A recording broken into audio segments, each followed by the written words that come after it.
At the end of Pokémon Scarlet and Violet, there are still so many questions left in the air concerning the time machine and where exactly the Paradox Pokémon come from. And while I think most of us have pieced together some of the answers, the TCG of all things might actually be giving us even more of that juicy lore. So the newest sets of the Pokémon trading card game, Wild Force and Cyber Judge, have recently released in Japan. We'll get these two combined in English as Temporal Forces. This will focus on even more ancient and future support, but two brand new supporter cards have caught my interest. Those being Explorer's Guidance and Code Maniac's Decoding. These are tentative English names. We have gotten several characters original to the trading card game in the past, and at times they've even connected into their own stories taking place across various cards that I'm definitely going to have to discuss at some point in the future. And that seems to be the case with these two. As you can tell, these are cards that support ancient and future Pokemon respectively. Their artwork shows them exploring locations that also fit these themes, being some sort of jungle and some sort of laboratory or facility. While there is also a jungle stadium and a laboratory stadium being released in the same set, I don't know if this is exactly where they're supposed to be, given that they look so different, but I could see them as kind of abstract representations of the theme in general. Those supporter cards do also give us some beautiful full art variants that don't really have much else in terms of the setting, but they do give us a better look at the designs.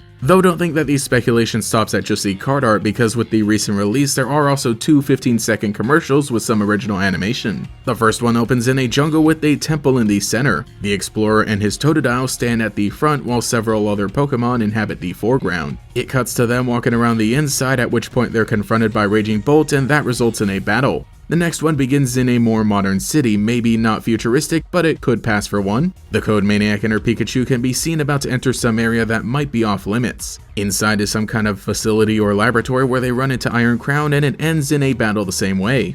Now, the question becomes, where exactly are these people? The fact they're running into these Paradox Pokemon is already something pretty significant. While they could definitely inhabit the same world and timeline that we're used to, and these Pokemon are just wandering around, as we've seen that some Paradox Pokemon can actually make it out of Area Zero, I actually think that they may in fact be living in the universes where these Pokemon originate from. If you remember, we did actually get an answer concerning the Paradox Pokemon. In the Crystal Lake event, the human professor tells us that they come from a separate timeline, and are brought into the main timeline through the machine in Area Zero. So I take this to mean that they aren't directly from the past or future, but instead from a parallel timeline where Pokemon are dinosaurs or machines. So I think the trading card game is giving us a peek into these alternate timelines where these Pokemon exist naturally. Various other artworks in the card game show us these Pokemon existing in what appears to be their native worlds. We see lush jungles in Koraidon's artwork and futuristic cities in Miraidon's. Other familiar Pokemon even appear here. I think it may be that since the beginning of the Scarlet and Violet era in the TCG that we've just been seeing these worlds in every card printed.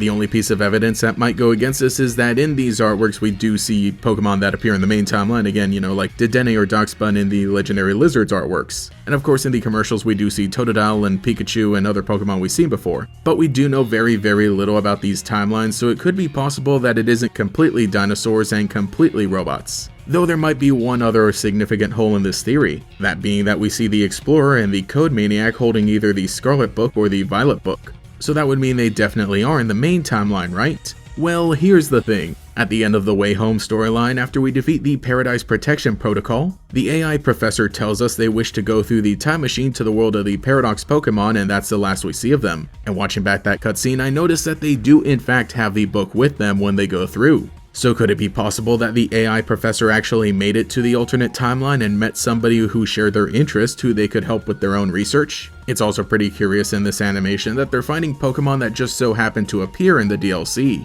A part of me wants to believe that the AI professor teamed up with these explorers to find some new Paradox Pokemon and somehow send them to Area Zero of the main timeline kind of as a gift to the player character, but that's really some fanfiction headcanon. Of course, this is all just some fun speculation. Like I said, the trading card game actually does tend to build their own lore pretty often with no effect on the main series games. So I wouldn't say that this is a card game explaining stuff from the main series games, but more so lore that is building off of them and exists on its own. Really, I just think it's cool that we're seeing some more spin-off material with its own continuity. But if you have any theories about these characters and where exactly they might live, drop those in the comments below. And also let me know which of the two is your favorite. Anyway, I'm off to explore even more.